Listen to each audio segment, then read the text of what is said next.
because 10 years ago, when the first social forum was held here, I remember there was this attempt at creating a panic that all of us were rowdies and all of us are terrorists and we are going to destroy David and the heritage of Italy. Of course, nothing like that happened. It was the most peaceful march of 100,000 people.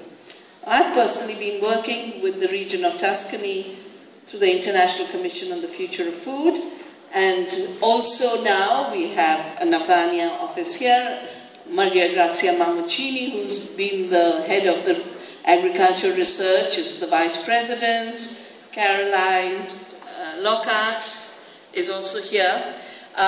We've just spent all of 2012 creating a global movement. There have been local movements on the seed because it's the nature of the seed to be local. It's the nature of globalization to be global. And I started saving seeds in 1987 when I realized that through WTO they wanted to own and patent seed. And A, it's wrong. Seed is not created. Two, the consequences for food sovereignty are huge. And if you don't have your own seed supply, you can't be food sovereign.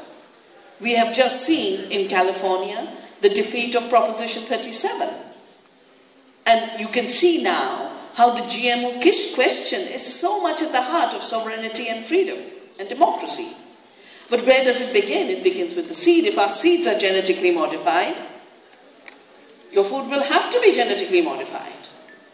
If farmers don't have their open pollinated seeds as a community resource, if they are not seed sovereign, they not only are not food sovereign, they are not land sovereign. Now, we've seen this happen in India, where Monsanto came in with the BT cotton and locked the farmers into debt because the only reason they want to get into the seed business is to collect profits through royalties.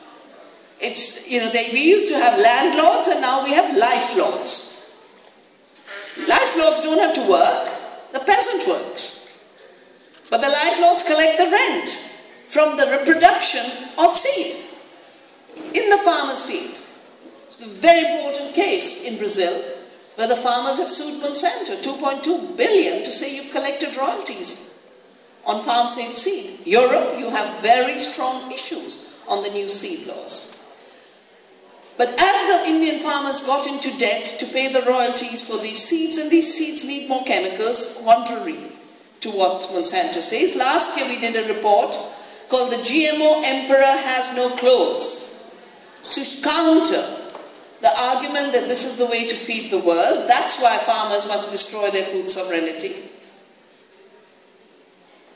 It is also the argument for land grab, that small farmers are inefficient, they don't produce enough, local seeds are unproductive, low yielding, therefore Mr. Gates is pouring billions into grabbing land in Africa. Seed, food, land are intimately connected. Seed sovereignty, food sovereignty, land sovereignty are interconnected. And in the case of India, we've seen this. Both in the violence of the land grab with the argument that small farmers are unproductive, so let's get the land and give it to big business. But also in the case of seed, when the farmers are trapped in debt. And earlier the debt used to be a public debt. And they'd organize. 1,000 of them would go to the bank and say, we won't pay the debt. It's an unfair debt. But the new debt is a consumer debt. The individual farmer has now broken from the community and got linked to Monsanto. So there is no collective strength. Individually they get trapped in debt, and the day the agents of the seed and chemical companies come to say, your land is now mine because you haven't been able to pay your debt, that's the day the farmer will go to his field, drink a bottle of pesticide, end his life. And the number of farmers in India who have committed suicide because of debt and the threat of land grab through this debt trap is 270,000 farmers. It's more than a quarter million. So in India we see the most violent form of seed slavery leading to land grab. Now, when the first suicide started, I remember one of Monsanto's PR people said, oh, the farmers are committing suicide, that's good, because small farmers should disappear. If we have to have food security for the world, small farmers should disappear.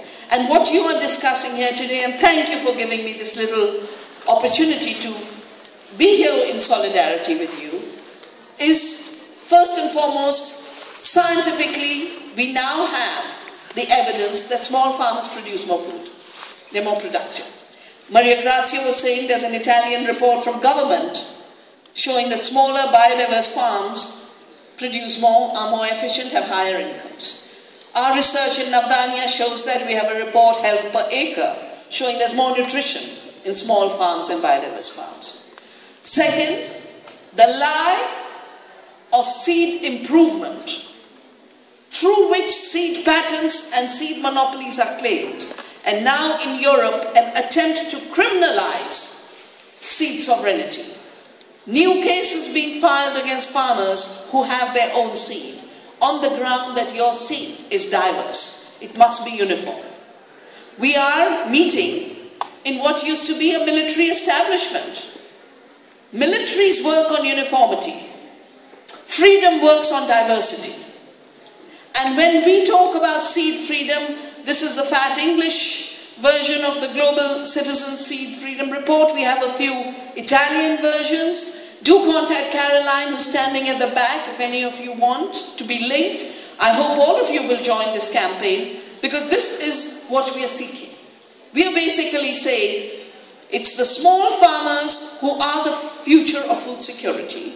Seeds in small farmers' hands as open source seed is the only way we'll have land sovereignty and food sovereignty.